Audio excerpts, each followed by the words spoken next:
కాడలు తీసేసినటువంటి 6 తమలపాకులు గుండ్రంగా ఏర్పాటు చేసి వాటి మీద మట్టి ప్రమిదలు ఉంచి నువ్వుల నూనె పోసి ఒత్తులు వేసి ఆ 6 తమలపాకు కాడలు కూడా ఆ దీపంలో వేసి తమలపాకు దీపాన్ని వెలిగిస్తే ముగ్గురమ్మల అనుగ్రహం కలుగుతుంది.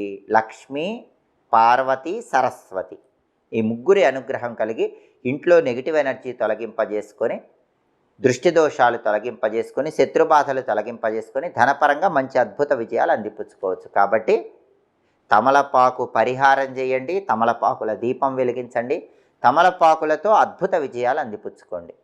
నిత్య జీవితంలో మీకు ఎదురయ్యే అనేక రకాలైనటువంటి ఆర్థిక, ఆరోగ్య, కుటుంబ సమస్యలకి అతి సులభమైనటువంటి చక్కటి పరిష్కార మార్గాల కోసం ఎదురు చూస్తున్నారా?